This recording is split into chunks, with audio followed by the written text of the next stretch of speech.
Shalom dan selamat pergantian hari bagi kita semua. Marilah teman-teman di hari yang baru ini kita kembali merenungkan kebenaran firman Tuhan. Renungan kita pada petang hari ini diambil dari buku Testimonies to Ministers and Gospel Workers, halaman 445 paragraf yang pertama.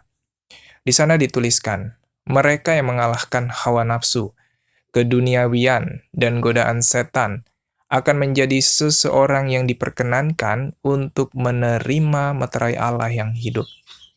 Dengan kata lain, teman-teman, kutipan kita hari ini mau berkata bahwa mereka yang mengalahkan dosa adalah mereka yang diperkenankan untuk menerima meterai Allah. Yang menjadi pertanyaannya, apa keuntungan mereka yang memakai meterai Allah? Mari kita lihat di dalam Wahyu pasal 9 ayat yang keempat. Demikian firman Tuhan. Dan kepada mereka dipesankan supaya mereka jangan merusakkan rumput-rumput di bumi, atau tumbuh-tumbuhan ataupun pohon-pohon, melainkan hanya manusia yang tidak memakai meterai Allah di dahinya.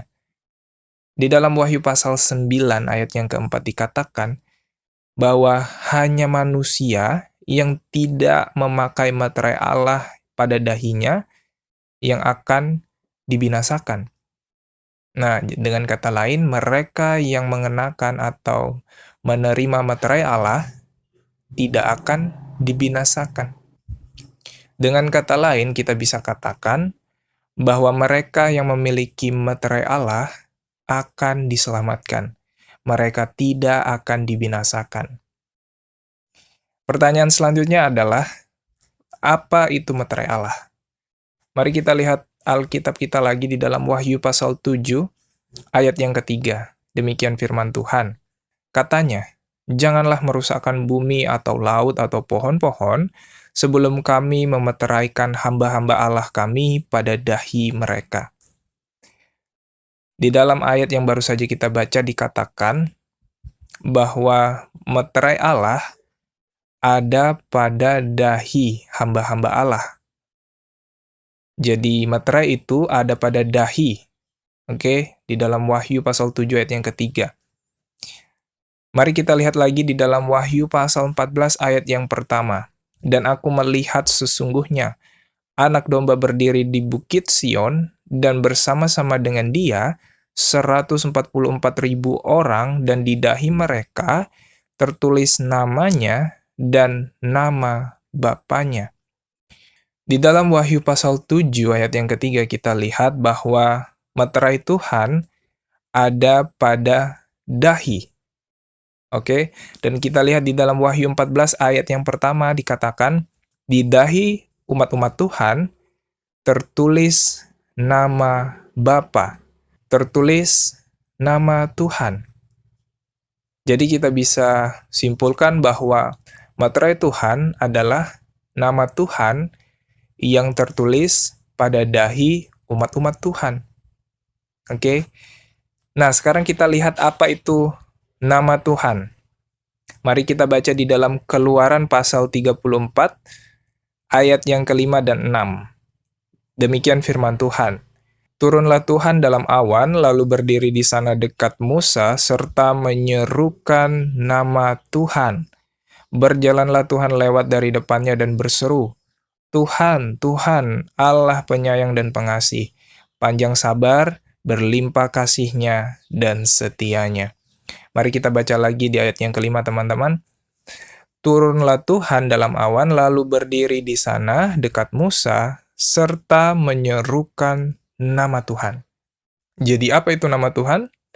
Di ayat yang ke-6 dikatakan, Tuhan, Tuhan, Allah penyayang dan pengasih, panjang sabar, berlimpah kasih-Nya dan setianya. Dari sini kita bisa pahami, teman-teman, bahwa nama Tuhan itu artinya karakter Tuhan. Karena dikatakan di ayat 5 bahwa ada diserukan nama Tuhan. Dan di ayat yang ke-6 dikatakan Allah penyayang dan pengasih, panjang sabar, berlimpah kasih-Nya dan setianya. Jadi kalau kita mau berbicara soal nama Tuhan, itu artinya juga kita sedang berbicara tentang karakter Tuhan. Karakter Tuhan seperti apa? Salah satunya penyayang, pengasih, panjang sabar, berlimpah kasih-Nya, dan setianya. Nah, jadi mari kita rangkum sedikit apa yang sudah kita pelajari sebelumnya. Tadi kita belajar bahwa meterai Tuhan ada pada dahi umat-umat Tuhan. Dan di dahi umat-umat Tuhan ada tertulis nama Bapa atau nama Tuhan. Kita sudah pelajari di Keluaran 34 ayat 5 dan 6, nama Tuhan itu berbicara soal karakter Tuhan juga. Jadi kita bisa simpulkan teman-teman, bahwa meterai Tuhan yang tertulis pada dahi umat-umat Tuhan adalah karakter Tuhan. Oke teman-teman? Dan kalau kita mau berbicara soal karakter Tuhan, kita bisa melihat itu di dalam 10 hukum Tuhan. Iya kan? Hukum 1-4 berbicara tentang kasih kita kepada Tuhan. Hukum 5-10 berbicara tentang kasih kita kepada sesama manusia. Inilah karakter Tuhan, teman-teman. Jadi kalau kita mau melihat karakter Tuhan, kita melihat di dalam 10 hukum Tuhan. Oke?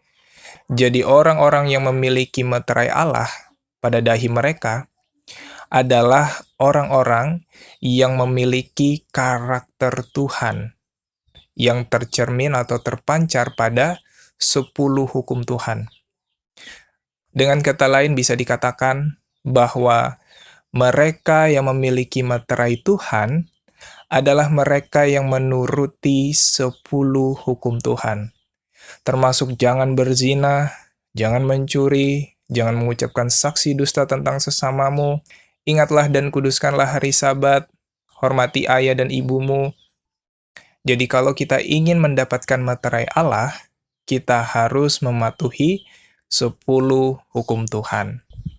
Dan tentu saja ketika kita melanggar 10 hukum Tuhan, artinya kita berdosa, karena dosa adalah pelanggaran akan hukum Tuhan. Oleh sebab itu teman-teman, di dalam 1 Petrus pasal 1 ayat yang ke-14-15 dikatakan bahwa hiduplah sebagai anak-anak yang taat dan jangan turuti hawa nafsu yang menguasai kamu. Tetapi hendaklah kamu menjadi kudus di dalam seluruh hidupmu. Kiranya renungan kita pada petang hari ini boleh mengingatkan kita bahwa yang namanya meterai Tuhan itu adalah karakter Tuhan. Dan karakter Tuhan kita bisa lihat di dalam 10 hukum Tuhan. Dan kita tahu bahwa mereka yang mendapatkan meterai Tuhan adalah mereka yang diselamatkan. Dengan kata lain, mereka yang tidak dibinasakan. Mereka yang tidak memiliki meterai Tuhan, kita tahu mereka akan dibinasakan.